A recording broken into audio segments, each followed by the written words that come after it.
Iran যুদ্ধের কান্না এসে ছড়িয়ে পড়েছে বাংলাদেশের মুন্সিগঞ্জের আধারার বকুলতলা গ্রামে। হবি পাইক ওরফে শ্রাবণ নামে এক যুবক, তিনি 10 বছর ধরে ইরাকের বাগদাদে চাকরি করতেন। সেখানে গেল শনিবার ইরানের ক্ষেপণাস্ত্র হামলায় তিনি নিহত হয়েছেন। কিন্তু এই খবরটি এসে পৌঁছায় সোমবার তার পরিবারের কাছে। তার এক সহকর্মী এই খবরটি জানান তার স্ত্রীকে। তারপরে কিন্তু তা এই গ্রামে কান্নার রোল।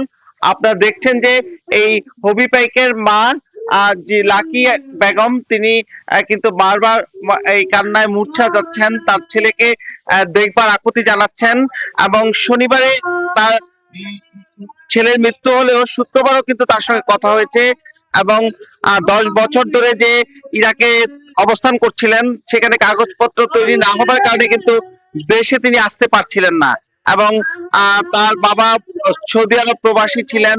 আহ, আহ, সেই ললি মিয়া পাইক, তিনি কিন্তু সেখান থেকে ফিরে এসে প্রায় জমি বিক্রি করে 5 লাখ টাকা খরচায় কিন্তু ইরাকে পাঠিয়েছিলেন এবং ইরাকে পাঠানোর পরে কিন্তু তার কাগজপত্র হবে এরকম একটা কথা ছিল দালালের মাধ্যমে, কিন্তু সেগুলো না হবার কারণে কিন্তু তার এই দেশে ফেরা হয়নি। এর মধ্যে যুদ্ধ শুরু হয়ে যায় আর যুদ্ধ শুরু হয়ে যাওয়ার কারণে কিন্তু তার সেখান থেকে বেরিয়ে আসার কোনো সুযোগ ছিল না। কিন্তু বাগদাদের যে এলাকায় তিনি কাজ করতেন তার পাশেই যে মার্কিনীদের অবস্থান ছিল, সেইটি তিনি ওইভাবে বুঝে উঠতে পারেননি এবং সে কারণে কিন্তু তার প্রাণহানি হয়েছে। এবং যে এই হবু পাইকের পিতা বলছিলেন যে তার ছেলের যে দুটি সন্তান আছে, স্ত্রী আছে, তারা কিন্তু রাজধানী ঢাকায় ওই তার নানা বাড়িতে বাচ্চা দুটি থাকতেন মায়ের সঙ্গে।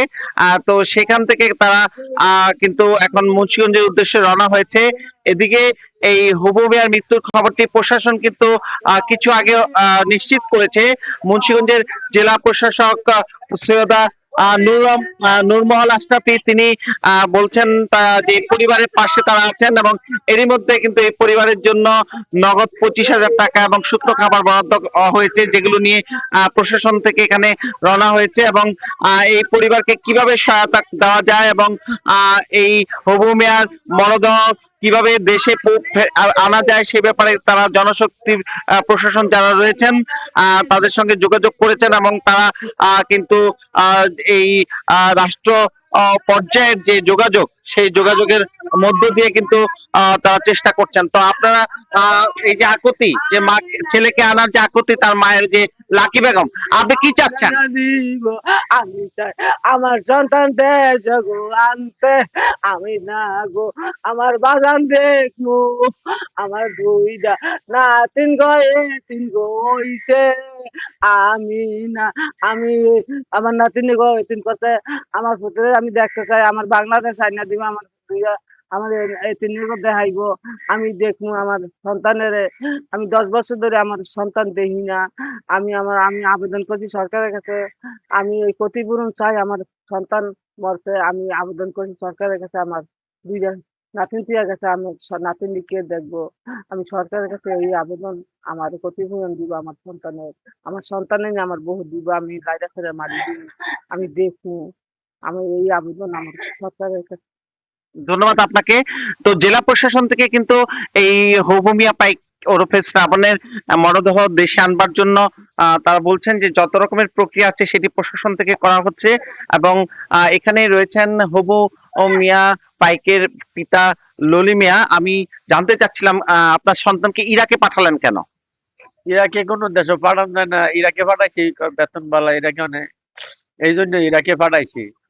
ইরাকে বহুত লোক যায়, তারপরে ইরাকি পাঠাইছি। ইরাকে পাঠাইছি, পাঠানোর পরে কাগজপত্র করতে পারে না, 10 বছর হলে কাগজপত্র করতে না, আইতে পারে না।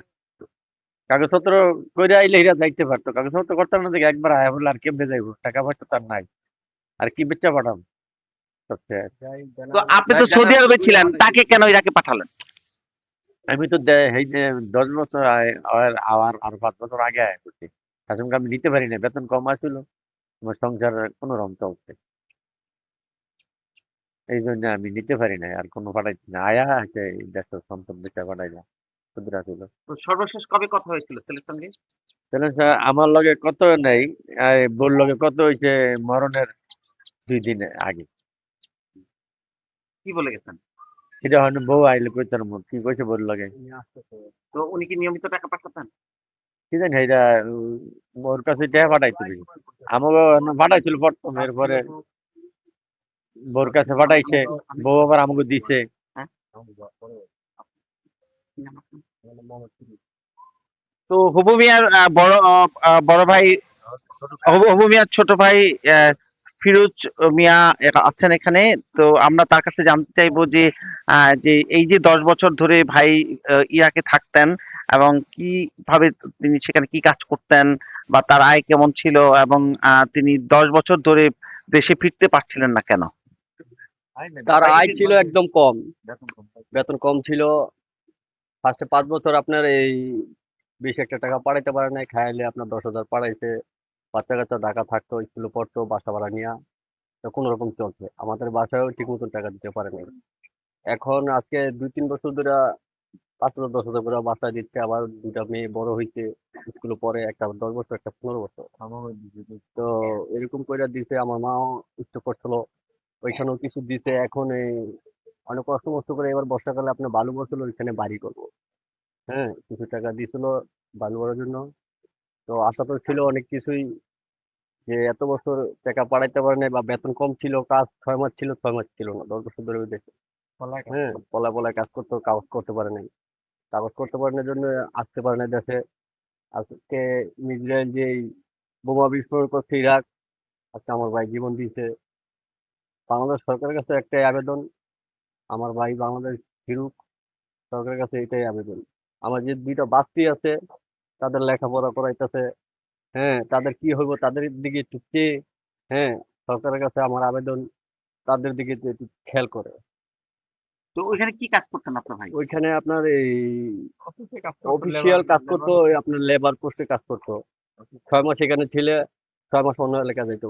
হ্যাঁ, এরকম করে আজকে 10 বছর ওই ইরাক শহরে। তো এখানে যে এই মার্কিন ঘাঁটি ছিল বা ওখানে মার্কিনীদের অবস্থান ছিল, কি জানতেন কি?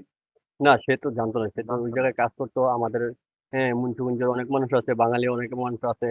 আশেপাশে এলাকার ব্রাহ্মণবাড়িয়ার ছিল, কিন্তু আমাদের মুন্সিগঞ্জের খুব কম ছিল ওই এলাকাতে। গ্রাম এলাকাতেই বেশি ছিল আমাদের মুন্সিগঞ্জের লোক। কিন্তু ওই বাগদাতে শুধু আমার ভাই মুন্সিগঞ্জের ভিতরে একজন ছিল। তার এই শনিবার দিন আমার ভাবি ফোন দিয়ে বলে যে আমার ভাই নাই, ছবি পাঠাইলো। তো আমার ভাইয়ের লাশ, আপনাদের কাছে আবেদন, বাংলাদেশ নতুন সরকারের কাছে আবেদন, যে আমার ভাইয়ের লাশটা যাতে বাংলাদেশ আসুক, আমরা দেখবো। আমার মা 10 বছর ধরে লাশটা, হ্যাঁ, আমার বাইরে দেখতে পারতেছে না, কবে আসবো আমার ভাই।